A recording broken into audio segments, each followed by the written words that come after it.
தமிழ்நாட்டின் ராமேஸ்வரம் தீவில் ஒரு நடுத்தர தமிழ் குடும்பத்தில் நான் பிறந்தேன். என் அப்பா பெரிய பணக்காரர் அல்ல, மெத்த படித்தவரும் கிடையாது. இருந்தாலும் ஆழ்ந்த ஞானம் கொண்டவர். அவர் தரும சிந்தனை நிறைந்தவர். என் அம்மா ஆசியம்மா அப்பாவின் மனதிற்கேற்ற துணை. தினம்தோறும் அம்மா எவ்வளவு பேருக்கு சாப்பாடு போடுவாள் என்பது துல்லியமாக என் நினைவுக்கு வரவில்லை. ஆனால் எங்கள் குடும்பத்தின் மொத்த உறுப்பினர்களை விட அதிகமான வெளியாட்கள் எங்களுடன் சாப்பிடுவார்கள் என்பதை என்னால் உறுதியாக சொல்ல முடியும். என் பெற்றோர் உதாரண தம்பதியினர் என்று எல்லோரிடமும் மதிப்பு பெற்றிருந்தார்கள். என் அம்மாவின் வம்சம் கீர்த்தி வாய்ந்தது. அவரது பரம்பரையை சேர்ந்த முன்னோர் ஒருவர் பிரிட்டிஷாரிடம் பகதூர் பட்டம் பெற்றவர். என் தாய் தந்தை உயரமானவர்கள், அழகிய தோற்றம் கொண்டவர்கள். நானோ குள்ளமான பையன், வசீகர தோற்றம் இல்லாதவன். 19ஆம் நூற்றாண்டு மத்தியில் கட்டப்பட்ட எங்களுடைய மூதாதையர் வீட்டில் வசித்து வந்தோம். ராமேஸ்வரம் மசூதி தெருவில் இருந்த பெரிய வீடு அது. சுண்ணாம்பு கற்களாலும் செங்கற்களாலும் கட்டப்பட்டிருந்தது எங்கள் வீடு. நெறிமுறைகளை பின்பற்றிய அப்பாவுக்கு தேவையற்ற வசதிகளும் ஆடம்பரமும் பிடிக்காது. ஆனாலும் உணவு, உடை, மருந்து என எங்களுக்கு தேவையான எல்லாமும் கிடைத்தன. எனது குழந்தை பருவம் பாசமும் பாதுகாப்பும் நிறைந்தது. வழக்கமாக நான் அம்மாவுடன் சாப்பிடுவேன். சமையலறை தரையில் நான் உட்கார்ந்திருப்பேன். அம்மா எனக்கு வாழை இலை போட்டு பரிமாறுவார். சாதம், கமகமக்கும் சாம்பார், வீட்டிலேயே தயாரிக்கப்பட்ட விதவிதமான ஊறுகாய்கள், தேங்காய் சட்னி என அடுத்தடுத்து அம்மா பரிமாறும் ருசியான பதார்த்தங்களில் அவரின் கைமணம் அலாதி. ராமேஸ்வரத்தை மிகவும் புனிதப்படுத்தி பிரசித்தி பெற்ற சிவன் கோயிலுக்கு எங்கள் வீட்டிலிருந்து 10 நிமிடத்தில் நடந்து போய்விடலாம். நாங்கள் வசித்த பகுதியில் முஸ்லிம்கள் அதிகம். ஒரு சில இந்து குடும்பங்களும் இருந்தன. முஸ்லிம்களுடன் சுமூக உறவு கொண்டு வாழ்ந்து வந்தார்கள். எங்கள் பகுதியில் மிகவும் பழமையான ஒரு மசூதி இருந்தது. மாலை நேர தொழுகைக்கு அப்பா என்னை கூட்டிச் செல்வார். அங்கு அரேபிய மொழியில் சொல்லப்படும் பிரார்த்தனை மந்திரத்தின் பொருள் எனக்கு விளங்காது.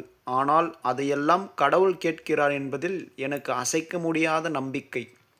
என் அப்பா தொழுகை முடித்து வரும் வரை வெவ்வேறு மதத்தை சேர்ந்தவர்கள் எல்லாம் மசூதிக்கு வெளியே அவருக்காக காத்திருப்பார்கள்.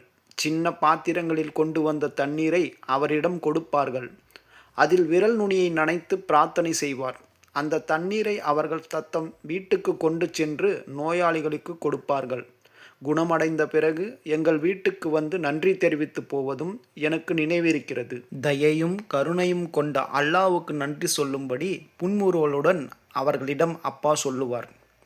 ராமேஸ்வரம் கோவிலின் தலைமை குருக்கள் பஷிக் லட்சுமண சாஸ்திரி என் அப்பாவுக்கு மிகவும் நெருக்கமான நண்பர்.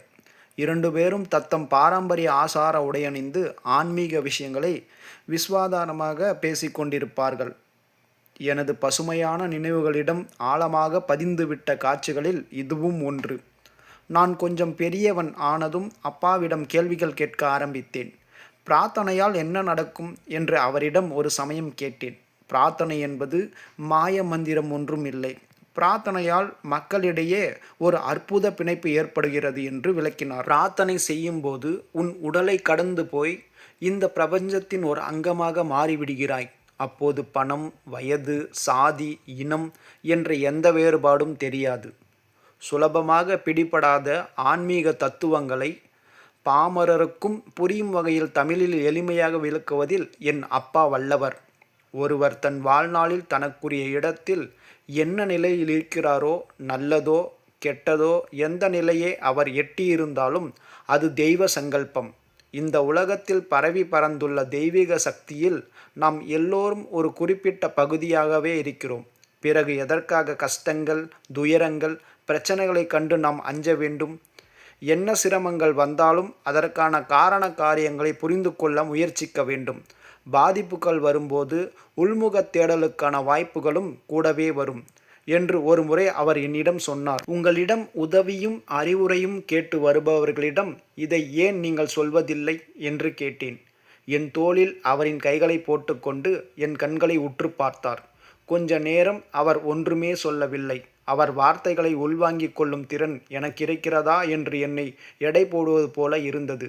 பிறகு ஆழ்ந்த மென்மையான குரலில் பதில் சொன்னார்.